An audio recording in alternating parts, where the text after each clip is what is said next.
What's up, ladies and gentlemen? This is a special episode of No Pad, No Pencil Sports. This is our first MMA episode, and I got my MMA expert with me. Go ahead and introduce yourself, baby. Yes, sir. My name is Chip. I go by Charles Leonard, and I teach mixed martial arts in the Baltimore area. I've been competing since I was about 12 years old. Had my first degree black belt in multiple different practices, including Hapkido and Judo, kickbox competitively, and ultimately I watch mixed martial arts every single weekend. And we do have an interesting one coming up in next weekend, so looking forward to it. So you broke the myth. As an inside joke with me and my buddies, you the baddest white boy in Baltimore. Well, to tell you, Tavon, I I do property management, and I lived and worked on Baker and Calhoun in West Baltimore, if you know where that's at. So Okay. I You're in the heart of the I was trenches. the only white boy there.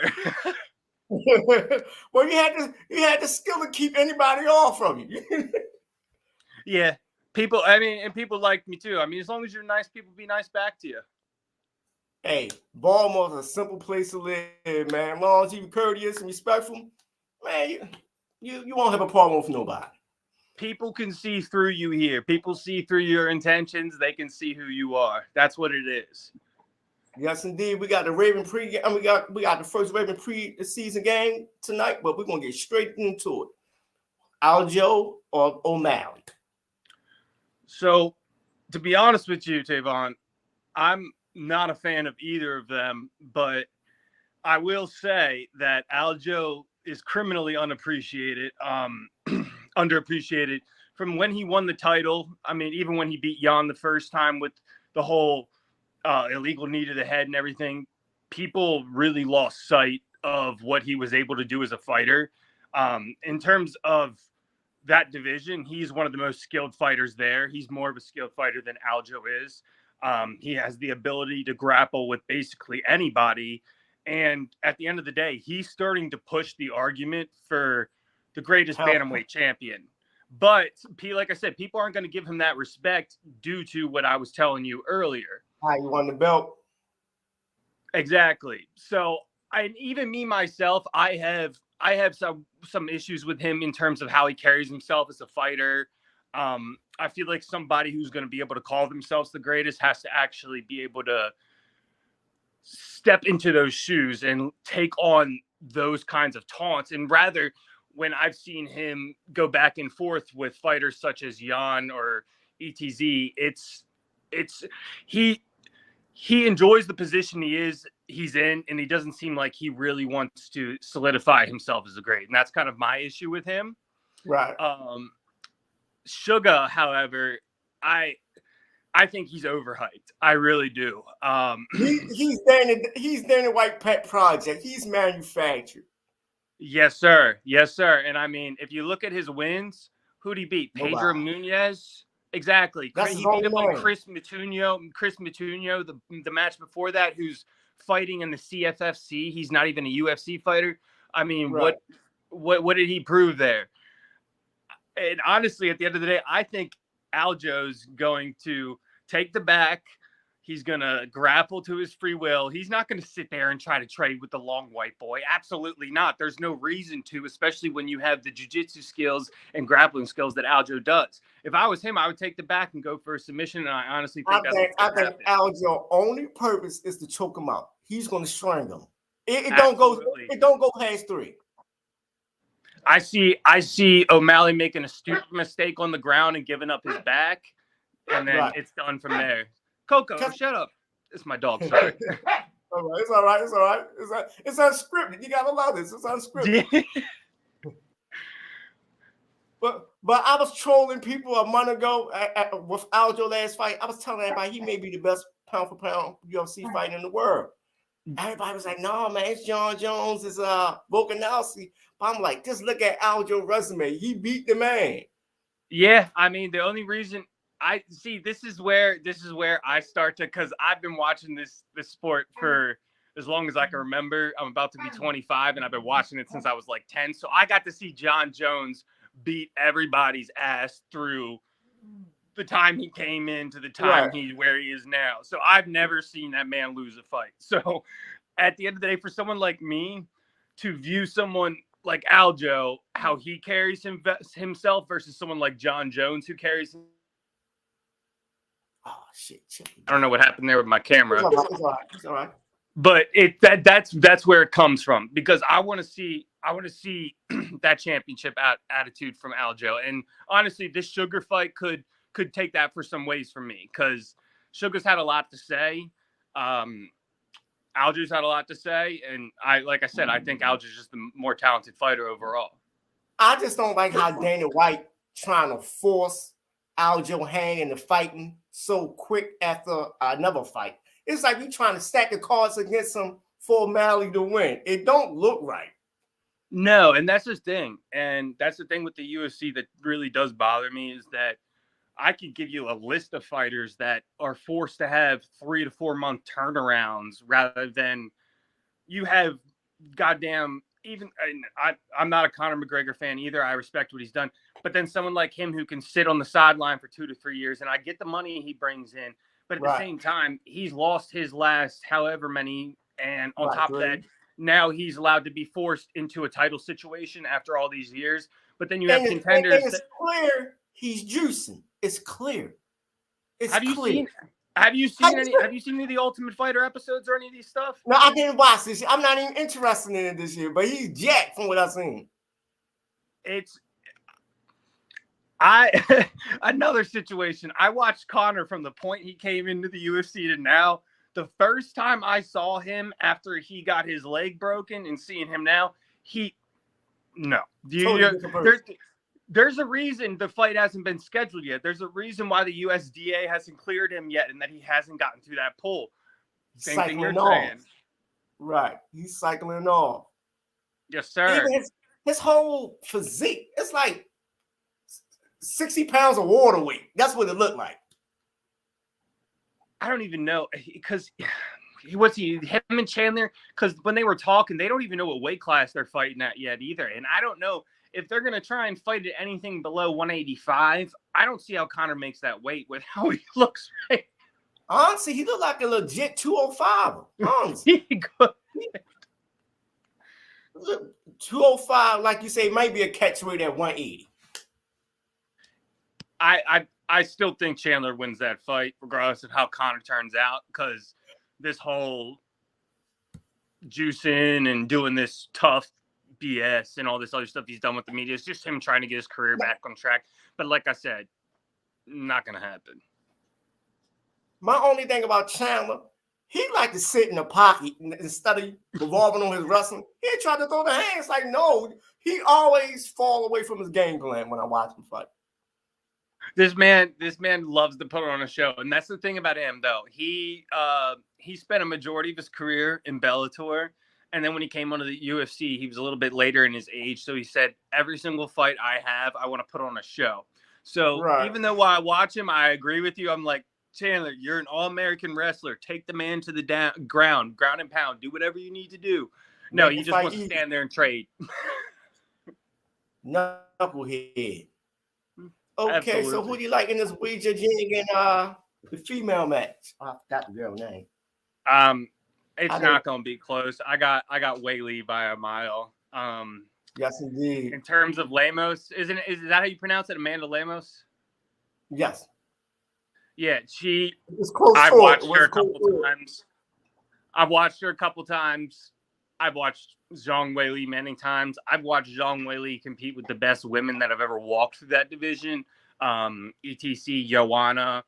And that's one of the best fights of all time, those two. Yeah. Though, I don't know if you've ever seen the picture of that where Joanna had the forehead that was coming out. Oh, yeah. Look like an alien. Yeah, and for example, Weili's base style is wrestling, but she can throw hands. Lemos's only chance is to really use her jiu-jitsu and throw some kind of wild submission. Otherwise, Weili's stronger. She strikes better. She wrestles better. there's not really much of a debate here up for me. I mean, with MMA, like I said, it's a wild card. Anything can happen any given day. Right. But at the same time, I don't really see this one going. I don't see it going past 2, but anything can happen. Anything. If Pena can beat Amanda, anything can happen. Anything. I mean, am I right? When Amanda Nunes lost. Yeah, no, Amanda Nunes. I mean, it's been happening. Valentina lost. Valentina lost less than a year ago. I mean, the two top women. She's going to destroy that girl in the rematch too. She's going to destroy her. Oh yeah, I agree. And Amanda Nunes is gone now, so that's kind of up for grabs there because she retired. Well, I think Pena going to run that division. The girl that beat her. Am I right? Pena, I think that's her name. That's something the women's division needs, and I've seen them talking about trying to bring Ronda Rousey back in the picture. I'd love to have another exciting women fighter to come through there and just tear everything up. Ronda's not going to be the one, though. She's been out of practice for way too long. She's been in the WWE fake punching people and shit. So I don't know what she's going to do in the UFC. She's been exposed with her lack of stand-up. It'd be an easy KO for any of these young girls coming up. Exactly. Even though Ronda is what Ronda is, and I respect her, these young girls, some of them can kick ass. So hopefully those divisions get some excitement because now the Nunes is gone. That's a big draw. It's a wild, wild west. Dana's gonna find that one female that's an eye-catching looking young lady. He's gonna promote her. Hopefully, because over the next couple of years, you have one championship that's now expanded with Amazon Prime to be able to air all next year, every single month, live fights for free if you have Amazon. I mean, there's some competition coming in, and they pay more than Dana does, so we'll have to see what happens. And they may have the second or third best pound for pound fight in the world with Demetrius Johnson. Oh yeah. Oh, that's not even a question. See, like I said, I grew up watching Jon Jones. Demetrius Johnson was always the co-main event for Jon Jones fights for whatever reason. And that man's easily one of the best mixed martial artists I've ever watched. Can we say he's the most accomplished champion of all time? This is a good question. I've been waiting to ask somebody that question. Because what the UFC did when they tried to get rid of him and did that Ben Askren trade, they tried to tarnish his legacy and everything. That doesn't work. In terms of him as a person, him as an athlete, him as what he's accomplished, his accolades, his records, I would say so. I had a conversation with my buddy. I was like, man, he may be the best champion ever. Just from his win streaks. He's up there. He's in the stratosphere with Anderson Silva and Jon Jones. The only reason he got traded away is because he didn't bring in the same money as those big names did, because he's a little guy. So he wasn't, even though he had won however many title fights in a row, I believe it was 10 plus. And he still got traded away just because, like I said, Dana's all about the money. And this is why I say this fight with Aljamain Sterling is important, because he's not a big draw. If he wins next week, I guarantee you Dana White is going to force a fight with him and Volkanovski. Just watch. Yeah, and I don't think that'll go well for Aljo. Right. I see how Dana White played the game. When you're not a big draw, but you're one of his champions, he will try to get the belt off you one way or another. I mean, if you talk about Volk, he arguably beat Islam in that fight, and he went and almost took that belt from him, depending on how you look at it. I mean, Aljo, I don't even see that. I don't see that being a great fight either. See, Aljo biggest problem is his gym. They all are good at different aspects. It's like the Chris Weidman effect. He's not good at nothing, but he's great at certain things. He has no particular skill set. He just a good overall round fighter. And you see, we're at the point, though, I mean, and we just got here, I want to say like post 2018, 2019, where the UFC has gotten good enough where you cannot be one of these specialized kind of fighters and expect to take yourself to the top. I mean, I could give you a couple of examples of guys. Cyril Gane, literally, who's people thought he was the the absolute shit in heavyweight. People thought he was Right. going to give Jon Jones a trouble. Jon Jones submitted him in 45 seconds for a reason. And there is like, Good thing he did bring it up. He was scared.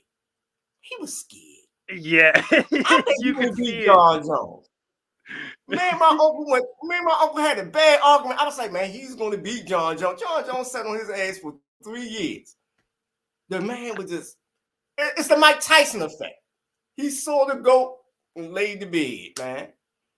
Yep, exactly what happened. And I don't even think they traded anything but 5 shots. And the second it went to the ground, like I said, he can't really do nothing but kickbox. Jon is well-rounded, and that really showed. I mean, he got, like I said, 45-second finish. That's a real bad look on your resume. But honestly, that fight didn't help Jon Jones at heavyweight. We don't know who he is at heavyweight. He didn't put no rounds in. I agree. I was really looking forward to seeing him trade some rounds. That's why I say. Go ahead. That's why I say if he fights Stipe next, I'm going with Stipe. Because Stipe gonna push him. And he got the tank. Even though he been out the cage a little longer, he has that gas tank. Shoot. Well, you and I will have to reconnect then because see, like I said, I've watched almost all his fights, and you asking me to give you a reason why Jon Jones would lose a fight, just like asking me to. I'm just coming up with a hypothetical, but it's opinionated, but it's logical fight away. Stipe can beat Jon Jones because we don't know how Jon Jones look at heavyweight. We haven't seen that extra 30 pounds of muscle in use yet. I agree, and I wanted to see that with Gon. I was hoping they would trade for a little bit, but like I said, I mean, he was just in and out. Right. So, any last words? Chip, we gotta come back because the Raymond game about to come on. Any last words? We're gonna do this again. No, sir. Well, I appreciate your time, and like I said, I'm here for any MMA stuff that you need. I'm in the area. I'm more than happy to, if anybody wants to look to train or anything, to point them in the right direction. I'm happy to be an ally for everybody. I'm here for the community. I'm here for the city. Let me know if I can do anything. Would you say, sir? Okay, y'all talk with kids? Yeah. Oh, absolutely. Okay, after we finish, I got enough for you. I want to get them in the training. So there's no pad, no pencil, ladies and gentlemen. We'll be back after the fight, hopefully next week. All right, Hazel out. Appreciate y'all. Have a good day. All right.